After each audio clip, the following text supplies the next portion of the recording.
Welcome friend. Let's start to next lecture of the power electronics. ऐसा पिछले lecture में जो हमने कवर किया था वो था आपका जो आपके एससीआर होते हैं इन्हें क्या करना था, प्रोटेक्शन कैसे करेंगे। ठीक है, यानी जो आपका सेल्कन कंट्रोल्ड रेक्टिफायर जो कि एक सेमी कंट्रोल्ड स्विच है, इसकी प्रोटेक्शन करना पड़ता है क्योंकि बहुत सारे प्रोटेक्शन से जो हमें रिक्वायर्ड होते हैं एक थायरिस्टर के, और केवल थायरिस्टर के ही प्रोटेक्शन की ज़रूरत नहीं होती है। आप जो गेट सर्किट लगाते हो, ठीक है, गेट को ट्रिगर करने के लिए पल्स देते हो, वहाँ पर भी बहुत सारे प्रोटेक्शन की रिक्वायरमेंट होती है। तो इस तरह से आपने देखा था कि there have a lot protection with a single SCR. ठीक है, एक एससीआर के साथ बहुत सारे कंपोनेंट्स ऐड किए जाते हैं फॉर देयर प्रोटेक्शन। तो गाइस आज का जो टॉपिक है वो है आपका series and parallel combination of thyristors. Series and parallel combination of series and parallel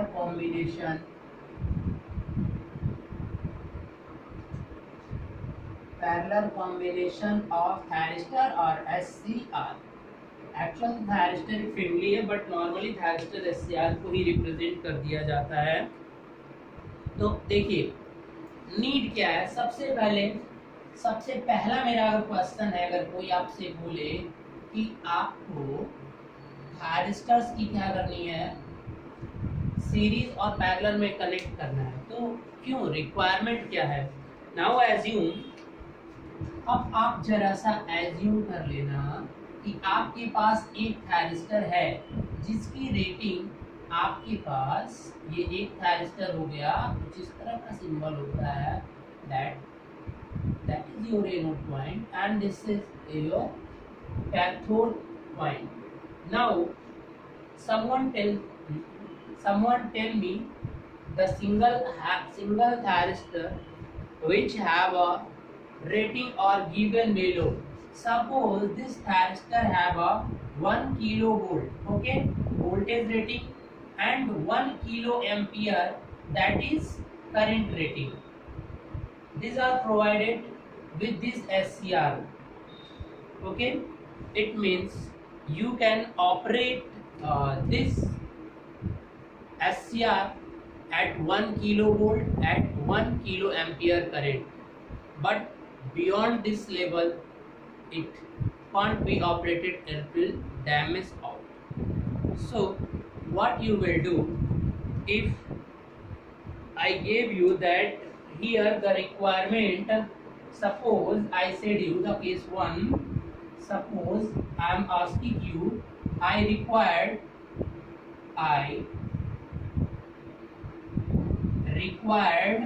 there is 5 kilovolt.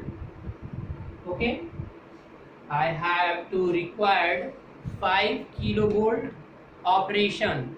So a single SCR cannot be operated at the 5 kilovolt, especially for this SCR, because its rating 1 kilovolt. Okay, so what you can do, listen, you already know that if you want to increase the voltage capacity, then you have to connect these devices into parallel. Just take out 5 this type of SCR and just connect them in series.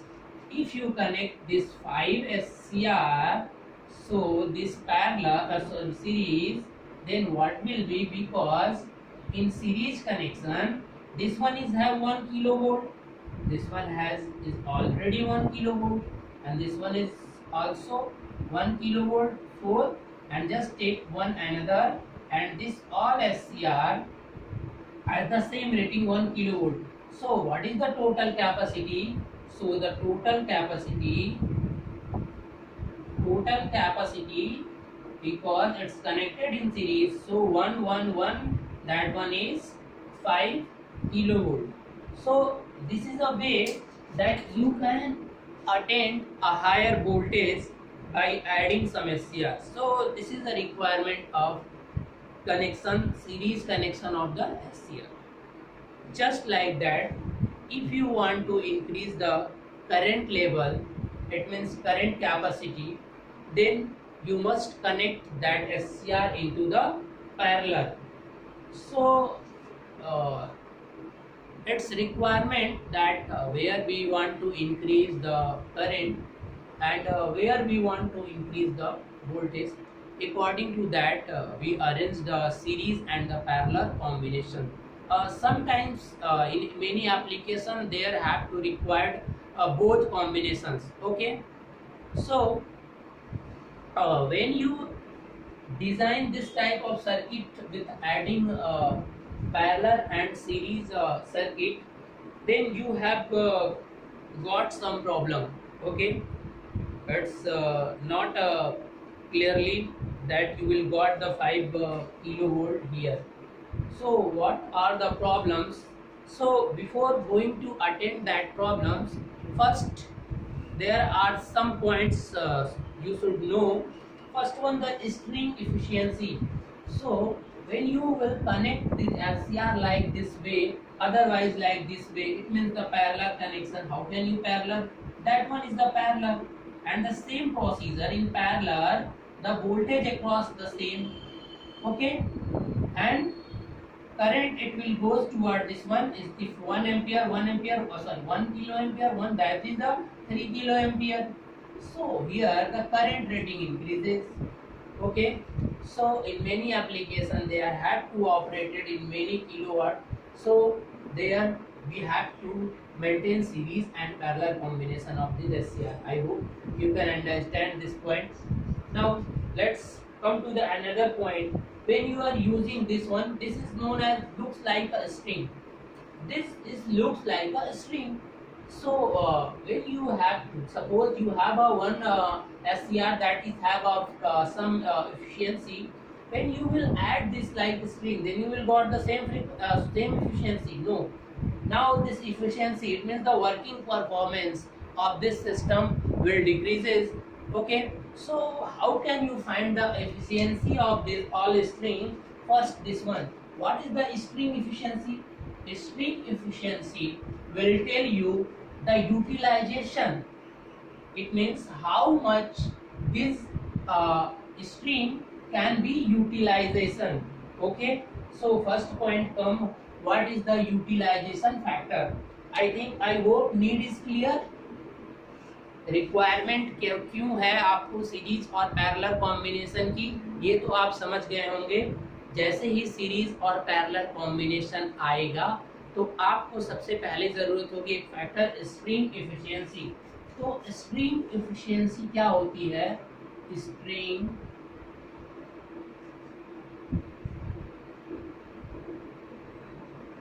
Efficiency, string efficiency दोनों में, या तो series हो या तो parallel. यहाँ पर हम किसकी बात कर ले रहे हैं? सीरीज कनेक्शन, सीरीज, और यहाँ पर SCR का क्या हो गया? Parallel combination. So when you are using series combination, it means clear that you want to increase the voltage capacity. If you are connected the thyristor in the parallel, then you want to increase the current rating.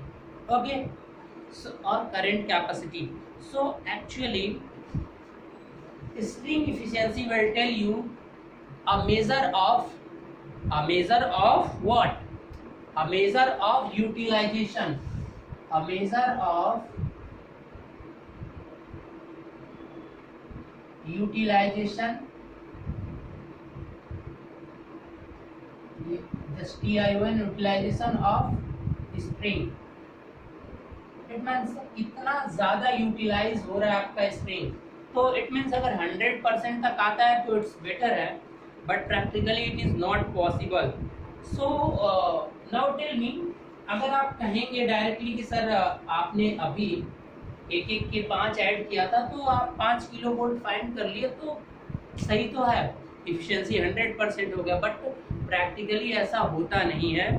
तो ध्यान से सुनिए, सबसे पहले हम formula को देख लेते हैं कि अगर यहाँ पर इफिशियंसी आपको फाइंड करनी है तो वो क्या होता है कि total voltage across screen, total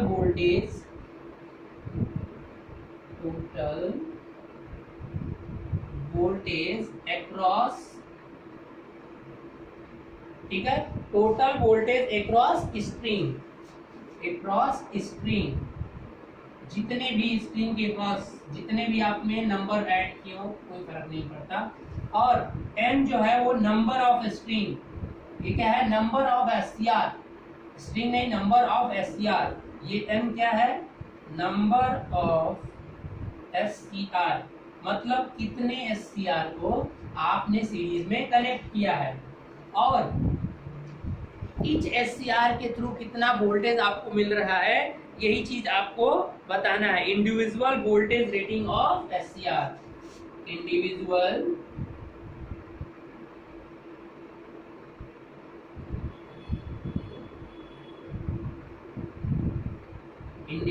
rating of SCR। आपको पता है कि एक ही जैसा तो SCR आप हर जगह यूज कर रहे हो। जैसे मैंने पिछले एग्जांपल में क्या लिया था कि रेटिंग कितनी थी थायरिस्टर की, एक सिंगल वाला 1 किलोवोल्ट थी, ठीक है, तो वही है ये आपका जो रेटिंग है SCR का, जो एक SCR रेटेड है, ठीक है ना, individual rating of each SCR, ठीक है। अब आपको क्या करना होगा, इसके बाद से इसी फार्मूले में पुट करके आप क्या कर सकते हो, स्ट्रिंग इफिशियंसी फाइंड कर सकते हो। अब यहाँ पर अगर हम बात करें तो जो चीज यहाँ आपके वोल्टेज के साथ हुई है पैरेलल में, वही चीज किसके साथ हो जाएगी, करंट के, मतलब क्या हो जाएगा, टोटल करंट अक्रॉस स्ट्रिंग, ठीक है, अक्रॉस या थ्रू कर लो, ठीक है, जो भी हो। अब यहाँ पे n नंबर ऑफ कितने SCR आपने कनेक्ट किए पैरेलल में, और क्या हो जाएगा, इंडिविजुअल यहाँ पर वोल्टेज रेटिंग थी ना, यहाँ पे इंडिविजुअल, यहाँ पे वोल्टेज लिखना चाहिए था आपको, इंडिविजुअल वोल्टेज रेटिंग, ठीक है। यहाँ पर क्या हो जाएगा, individual current rating of SCR, वो दिया रहेगा क्वेश्चन में आपको, जब भी अगर इस तरह के क्वेश्चन आपसे पूछता है, ठीक है फ्रेंड। अब हम आगे बढ़ते हैं, इस तरह से आप यूटिलाइजेशन फैक्टर निकाल लेंगे, ठीक है, जितना भी आएगा। यह क्या है, नंबर ऑफ, यहाँ पर पैरेलल वाले SCR, ये नंबर ऑफ SCR है जो कि सीरीज में कनेक्टेड है, ये भी नंबर ऑफ SCR है बट जो पैरेलल में कनेक्टेड है। अब जरा ध्यान से देखिएगा कि हियर जब आप कनेक्ट करते हो तो यहाँ पे सम प्रॉब्लम्स ऑकर होती हैं। वो प्रॉब्लम्स क्या हैं कि जैसे मान लीजिए कि एक SCR यहाँ पर और 2 SCR आपने ऐड किया। अब एक्चुअल में ये 1 किलोवोल्ट का था, इसकी रेटिंग भी कितनी थी, 1 किलोवोल्ट, तो टोटल इसके अक्रॉस कितना हो जाएगा, 2 किलोवोल्ट। लेकिन ये तब होगा जब आइडियल कंडीशन होती है। तो एक्चुअल में जब SCR सीरीज कनेक्शन किए जाते हैं, जब SCR का सीरीज कनेक्शन या पैरेलल कनेक्शन, तो पहले हम सीरीज को देखते हैं, ठीक है, और इसको देखने से दोनों को एक साथ देखेंगे भी हम। तो पहले थोड़ा सा आप समझ लीजिए कि यहाँ पर ये वोल्टेज जो है 2 किलो वोल्ट से थोड़ा सा क्या आएगा, कम आएगा। अगर बेटा 2 किलो वोल्ट आ गया तो इसका मतलब आपका क्या हो जाएगा कि आपकी जो इफिशियंसी है ना वो आपकी 100% पहुंच जाएगी। लेकिन ऐसा होता नहीं है। क्यों नहीं होता है, प्रॉब्लम क्या है, डिटेल से डिस्कस करना है यहाँ पे इसी चीज को, कि जब भी आपके थायरिस्टर सीरीज कनेक्टेड होते हैं तो वो सेम अमाउंट ऑफ वोल्टेज को शेयर नहीं करते हैं। उनकी रेटिंग तो सेम होती है लेकिन क्या है कि वो स्वयं सेम वोल्टेज शेयर नहीं करते हैं। ये थोड़ा सा कम करेगा, ये थोड़ा सा क्या करेगा, ज्यादा कर लेगा। यानी अनइक्वल वोल्टेज शेयरिंग होती है इन सीरीज कनेक्शन में। When you are connected SCR in series, there unequal voltage sharing in them. अब क्यों होता है ये, अभी हम इसे डिटेल से देखेंगे। और सेम यहाँ पर भी यही होता है कि अगर दो S C R, if you are connected to S C R in the parallel connection, then you don't get the equal amount of current flowing in each SCR. There are again unequal current flow through both SCR, and why this will occur, let's see. Okay, before going to see these two problems, first that one is known, need to know another factor that is known as derating factor. Can you tell me what is this derating factor? derating factor ये क्या होता है? देखो, ये it is a measurement of a utilization, that one is utilization efficiency, but this is a reliability. What is the reliability? It means respect, time के respect में आप कितना इसे यूजफुल बना सकते हो, ठीक है? That one how can you find with the formula? So this is a reliability, the measurement of reliability. So, okay, it is a measurement of, it means measure of reliability. Okay, so how can you find this one?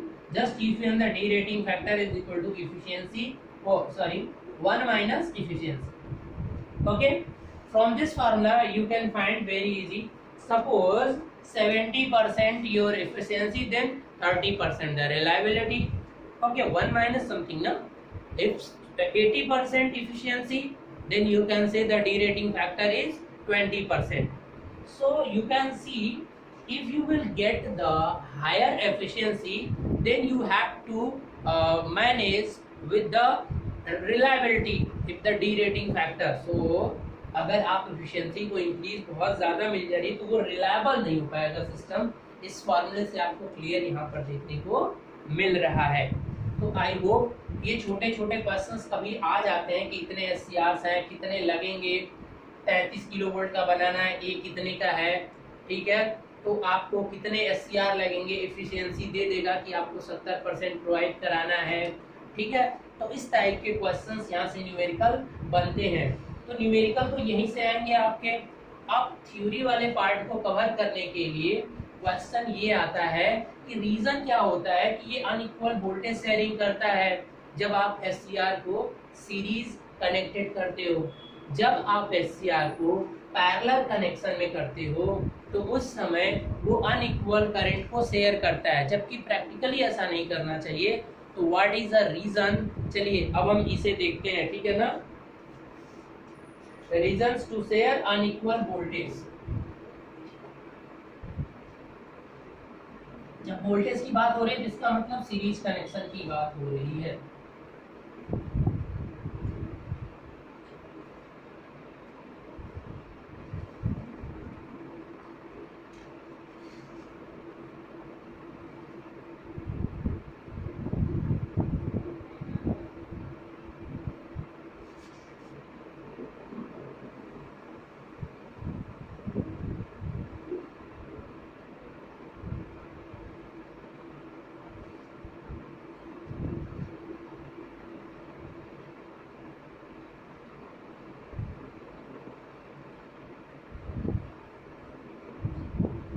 देखिए, आपने दो SCR को यहाँ पे connect किया, आपने एक SCR को यहाँ पर देखिए क्या क्या कनेक्ट किया, ये एक एससीआर हो गया, ये आपका क्या हो गया, दूसरा एससीआर हो गया, ठीक है। तो अब ये क्या करेगा कि ये प्लस माइनस V1 शेयर करेगा, ये प्लस माइनस क्या करेगा V2, अनइक्वल वोल्टेज शेयर करेगा। मान लीजिए यहाँ पर आपने जैसे ही लोड लगा दिया, ठीक है, यहाँ पर आपने क्या कर दिया, कोई वोल्टेज सोर्स लगा दिया, चलिए ठीक है, ये आपका क्या हो गया Vs। तो अब ये क्या करेगा, अब Vs is equal to V1 plus V2, चूंकि रेटिंग दोनों की सेम थी तो दोनों में हाफ हाफ हो जाना चाहिए था। अगर ये 200 वोल्ट था तो यहाँ पर 100, यहाँ पर 100 हो जाना चाहिए था, लेकिन ऐसा नहीं होगा, ठीक है। क्यों नहीं होगा, वो रीजन क्या है, तो देखिए रीजन जो सबसे पहला रीजन है, ठीक है, due to different forward blocking characteristics, different forward F B लिख दे रहा हूँ, समझ जाएगा ना, फेसबुक वाला एफ बी नहीं है ये। फॉरवर्ड ब्लॉकिंग कैरेक्टरिस्टिक्स,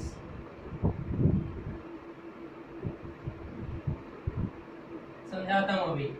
देखिए, आप एक ही कंपनी में एक ही मशीन से 2 थायरिस्टर बनाइए, लेकिन दोनों का जो फॉरवर्ड ब्लॉकिंग कैरेक्टरिस्टिक्स होता है, आप पढ़े होंगे कि अगर कोई भी एससीआर इस तरह से है तो कुछ इस तरह से जाता है पहले, ये फॉरवर्ड ब्लॉकिंग, और उसके बाद से क्या होता है, कुछ इस तरह से कैरेक्टरिस्टिक्स होता है।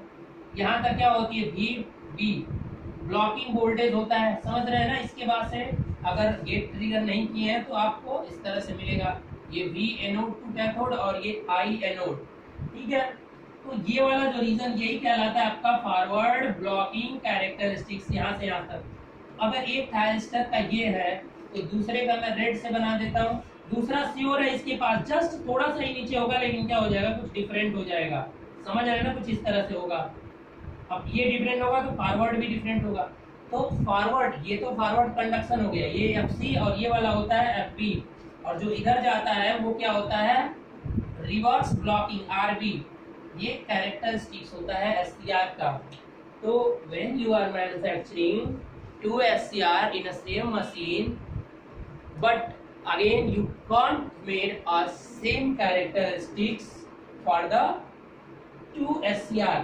तो इसी की वजह से आपका जो वोल्टेज शेयरिंग होता है, अब वो दोनों SCR में कंस्ट्रक्शनल उस प्रॉब्लम की वजह से अब ये क्या करता है कि equal amount of voltage share नहीं करता है।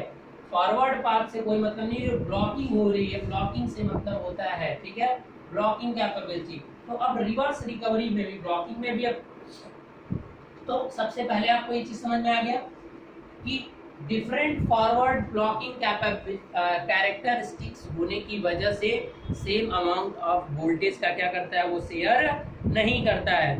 अब चलिए इसको एंड करने के लिए क्या करेंगे आप, अगर आप चाहते हो इसे रिमूव करना, अगर आप इसे रेक्टिफाई करना चाहते हो, पहली प्रॉब्लम यही है, ठीक है। अब इसे रेक्टिफाई करना चाहते हो तो आप क्या करोगे,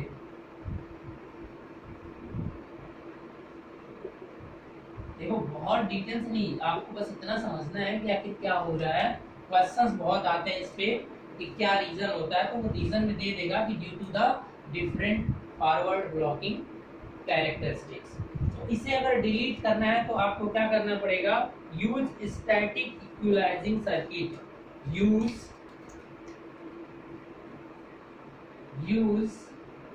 स्टैटिक इक्विलाइजिंग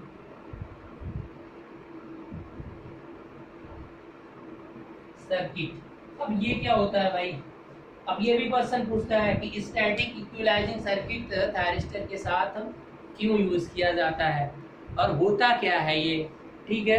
तो देखिए होता क्या है कि एक सेम अमाउंट का रेजिस्टेंस उठाइए, ठीक है, और उस रेजिस्टेंस को दोनों के क्या कर दीजिए, पैरेलल में क्या कर दीजिए, आप यहाँ पे कनेक्ट कर दीजिए, समझ रहे हैं ना।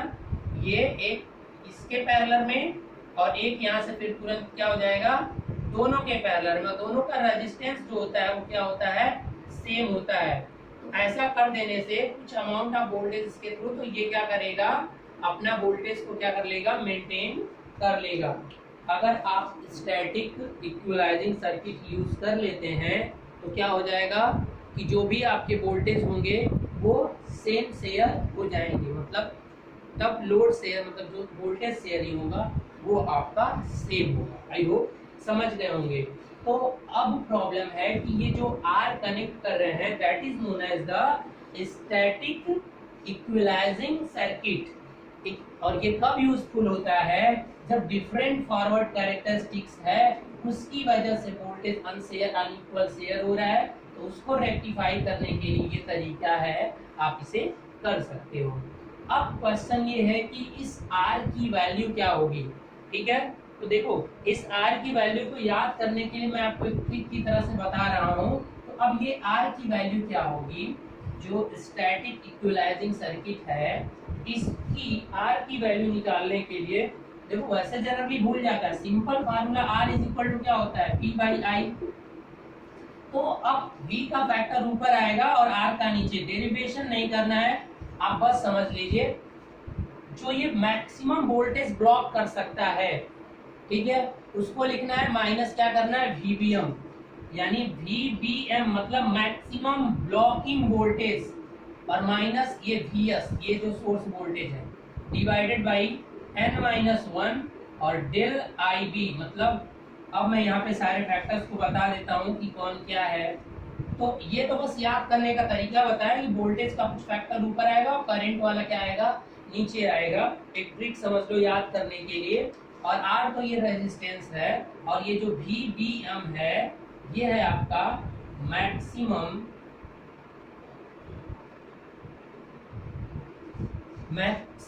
ब्लॉकिंग वोल्टेज, और वो भी किधर, इन फॉरवर्ड, वो लिख लेना आप कि मैक्सिमम वोल्टेज इन फॉरवर्ड। अब ये Vs क्या है, ये तो सोर्स वोल्टेज है, दिख रहा है यहाँ पे। अब N क्या है, जितने आपने SCR को क्या कर रखा है, R की वैल्यू ऐसे ही निकालनी पड़ेगी वहां पर। और डेल IB क्या है, डेल IB है आपका IB मैक्स, मतलब जितना करंट ब्लॉक हो रहा है उसका maximum value, minus IB blocking current और मिनिमम ब्लॉकिंग करंट, ठीक है। डेल IB का मतलब change into the blocking current, it means the maximum blocking current minus minimum blocking current. कितना को मिनिमम ब्लॉक कर सकता है करंट को, क्योंकि SCR के पास 3 मोड होते हैं, फॉरवर्ड कंडक्शन, फॉरवर्ड ब्लॉकिंग और reverse conduction, sorry reverse blocking, reverse में कंडक्शन नहीं करता है। तो इस तरीके से आप स्टैटिक इक्विलाइजिंग सर्किट के लिए ये फार्मूला फाइंड कर सकते हो, ठीक है। अब एक प्रॉब्लम तो आपको समझ में आ गई कि ये प्रॉब्लम होती है इस SCR में, तो और इस तरह से ये डिलीट की जा सकती है।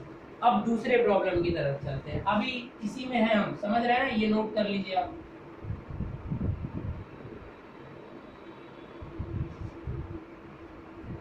अब दूसरी प्रॉब्लम क्या है, अनइक्वल वोल्टेज शेयर होता है, एक प्रॉब्लम समझ लिया हमने। एक और रीजन होता है इसका, due to different reverse recovery characteristics, due to different reverse recovery characteristics, लिख लेना, एक कैरेक्टर में लिख दे, समझ जाओ। देखो कैरेक्टरिस्टिक्स रिकवरी के बारे में बताया था, जब कोई आता है तो क्या होता है, कुछ इस तरह से रिकवरी होती है, मतलब जब ऑफ करते हो तो कोई भी आपका SCR तुरंत ऑफ नहीं होता है। डायोड में भी मैंने इस पॉइंट को बहुत अच्छे से बताया, आप देख लेना, पूरा एक लेक्चर पीछे है। तो क्या होता है कि जो माइनॉरिटी कैरियर्स होते हैं, पहले वो क्या होते हैं, डिलीट होते हैं, उसके बाद फिर करंट अपनी क्या होती है, कम होती है। तो यहाँ से यहाँ तक का जो प्रोसेस होता है यही कहलाता है रिवर्स रिकवरी प्रोसेस। तो जब भी आप कितना हो अच्छे से मैन्युफैक्चर कर लीजिए 2 SCR का, हमेशा उनका रिवर्स रिकवरी, अगर एक का कुछ इस तरह से है तो दूसरा से और क्या होगा, कुछ इस तरह से आ जाएगा, या अंदर से, यानी डिफरेंट कैरेक्टरिस्टिक्स रिप्रेजेंट करेगा। ये मान लीजिए T थायरिस्टर TH1 और ये क्या हो जाएगा TH2, तो इस तरह से एक थायरिस्टर ऐसे रिप्रेजेंट होगा और दूसरे का।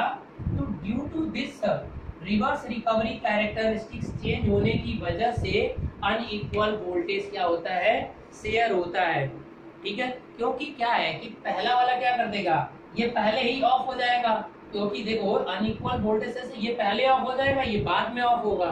तो अगर ऑफ की नेचर जो है पहले और बाद, और एक टर्न ऑन, एक का था कि फॉरवर्ड ब्लॉकिंग में अगर दोनों का डिफरेंट है तो एक पहले टर्न ऑन होगा, एक बाद में होगा, और इसीलिए क्या हो रहा है कि दोनों के दोनों में वोल्टेज में क्या आ जाएगा, डिफरेंस आ जाएगा। तो यहाँ पर भी वोल्टेज एक बाद में टर्न ऑन ऑफ होगा और एक पहले हो जाएगा। इसकी वजह से जो वोल्टेज होगी वो क्या हो जाएगी, अनइक्वल शेयर हो जाएगी। तो अगर किसी भी SCR का रिवर्स रिकवरी, देखो अब दोनों को कंबाइन कर रहा हूँ, या तो फॉरवर्ड ब्लॉकिंग कैपेबिलिटी या फॉरवर्ड ब्लॉकिंग कैरेक्टरिस्टिक्स और रिवर्स ब्लॉकिंग कैरेक्टरिस्टिक्स, या तो उसी को रिवर्स रिकवरी कैरेक्टरिस्टिक्स भी कहते हैं, that is also known as the reverse recovery characteristics. Both are same, you can say reverse recovery characteristics, otherwise reverse blocking characteristics. Okay, so reverse blocking characteristics and the reverse diagram जो होगा वो आपका different होगा, ठीक है।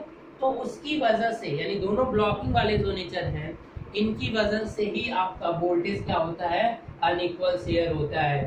तो due to this reverse recovery characteristics different होने की वजह से ऐसा होगा। तो अभी पिछले केस में देखा था आपने कि फॉरवर्ड ब्लॉकिंग कैरेक्टरिस्टिक्स चेंज होने की वजह से भी यही हुआ था। तो वहां पर आपने क्या किया था कि एक रजिस्टर लगाकर स्टैटिक इक्विलाइजिंग सर्किट लगा दिया था। अब यहाँ पर इसको रेक्टिफाई करने के लिए, इसको रेक्टिफाई करने के लिए क्या करना पड़ेगा, use dynamic equalising circuit. Equalising का मतलब सोचते हैं ना, इक्वल करने के लिए एक सर्किट लगाई जाएगी, ठीक है। अब ये डायनेमिक तो स्टैटिक समझ में आ गया, डायनेमिक वाला कैसे क्या करेंगे बताएंगे, ठीक है। चलिए, तो अब अगर हम इसके बारे में बात करें तो क्या करना है कि एक और, ये तो स्टैटिक वाला हो गया। अब डायनेमिक लगाने के लिए मैं इसी सर्किट में बता देता हूँ, इसको थोड़ा सा मिटा देता हूँ मैं, ठीक है। क्या करना होगा कि आपको एक आरसी सर्किट पैरेलल में लगाना होगा और आर के अक्रॉस फिर क्या कर देना होगा, आपको एक क्या करना होगा, आपको आर के अक्रॉस एक क्या कर देना होगा, डायोड लगा देना होगा। मतलब देखिए सिंपल सा है, यहाँ पर एक आर और सी, ठीक है, इसके अक्रॉस भी और इसके अक्रॉस भी एक रजिस्टर और एक और जो रेजिस्टेंस है इसके अक्रॉस आपको एंटी पैरेलल में क्या कर देना है, एक डायोड भी लगाना पड़ेगा। ये इस साइड लगाओ या इस साइड लिखो, ये R1 मान लो और ये भी सेम वैल्यू रहेंगे, ये और ये, ठीक है। और ये आपका C और ये C, ठीक है। तो अब ये जो टोटल सर्किट इधर वाला रेड वाला देख रहे हो, ये है आपका डायनेमिक सर्किट। अब अगर दोनों को रेक्टिफाई करना है तो पूरा एक SCR के साथ इतना सारा अरेंजमेंट करना पड़ेगा ताकि वो वोल्टेज को सेम अमाउंट में क्या कर सके, शेयर कर सके। क्लियर है, किसी को कोई डाउट? अब यहाँ पर जो डायनेमिक इक्विलाइजिंग सर्किट निकल रहा है, यहाँ से वो C की वैल्यू को पूछते हैं कि C की वैल्यू को कैसे फाइंड करोगे। तो बस आप वो देख लीजिए कि C की वैल्यू यहाँ पर कैसे निकल कर आएगी, ठीक है। तो C इज इक्वल टू क्या होता है, फिर ये वही ट्रिक बता रहा हूँ ताकि आपको जल्दी से याद हो जाए। Q इज इक्वल टू क्या होता है बेटा, CB। C is equal to क्या, Q बाई V। यानी देखो फिर पिछले वाले से थोड़ा कंपैरिजन करना है, ये बस याद करने का ट्रिक है। तो C is equal to Q की जगह क्या हो जाएगा, रिवर्स रिकवरी प्रोसेस में कुछ चार्ज स्टोर होता है, ठीक है ना। तो जितना मैक्सिमम चार्ज स्टोर हो रहा है उतना मिनिमम, दोनों का डिफरेंस निकाल लीजिए। तो मतलब क्या हो जाएगा यहाँ पे n-1 और डेल QR। QR क्या है, रिवर्स रिकवरी चार्ज है, और डिवाइडेड बाई डेल क्या है, del QR, change in reverse recovery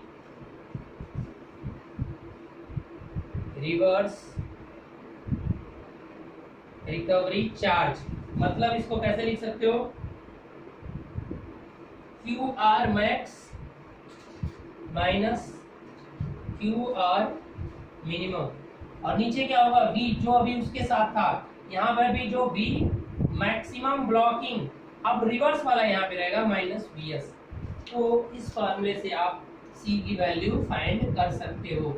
वैसे तो अगर जेई की एग्जामिनेशंस की बात करें तो जेई के एग्जामिनेशंस में बस ये पूछता है कि आप क्यों होता है और क्यों और क्या यूज करना पड़ेगा, ठीक है। दोनों की वजह से उसको रेक्टिफाई करने के लिए आपको क्या यूज करना पड़ेगा, दैट्स क्लियर। लेकिन अगर कोई और एग्जामिनेशन है यही लेवल का तो वहां पर सी की वैल्यू भी वैसे बहुत रेयर केसेस में अभी तक पूछा हुआ है, ठीक है, कि सी और आर की वैल्यू को फाइंड करने के लिए, ठीक है। गेट में पूछ सकता है एक क्वेश्चन, लेकिन ये के एग्जामिनेशन में कम आता है अभी। हाँ, लेकिन ये क्वेश्चन आए हुए हैं कि ये डायनामिक और स्टैटिक इक्विलाइजिंग सर्किट क्यों यूज होता है, ठीक है, कहाँ यूज होता है, ठीक है। चलिए, तो आई होप कि आपको समझ में आ गया कि रीजंस क्या है कि अनइक्वल वोल्टेज शेयर हो रहा है।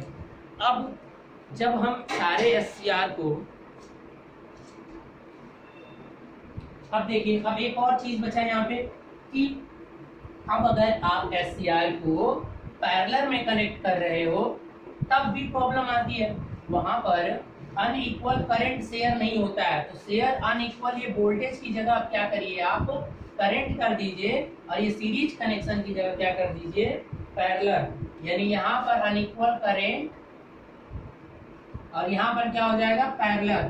क्योंकि पैरेलल कनेक्शन में करंट अनइक्वल शेयर होना चाहिए, बट ऐसा होता नहीं है। तो अब यहाँ पर क्या रीजन है, ठीक है।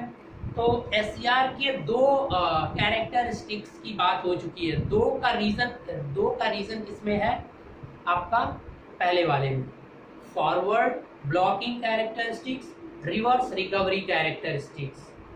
आई hope you know this two is the reason. Different होने की वजह से आपका पहले वाला फिनोमिना, मतलब वोल्टेज अनइक्वल शेयर हो रहा था, यानी उसका करंट से कोई मतलब नहीं। करंट तो तब आएगा जब कंडक्शन के मोड में कोई चीज आएगी।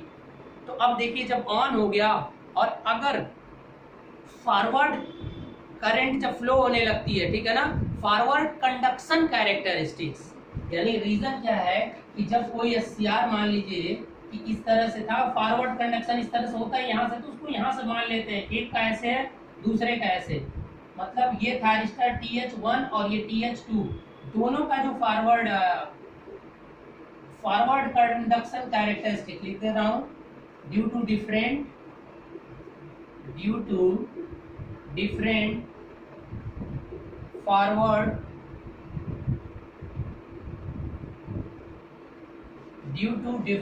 Forward conduction characteristics.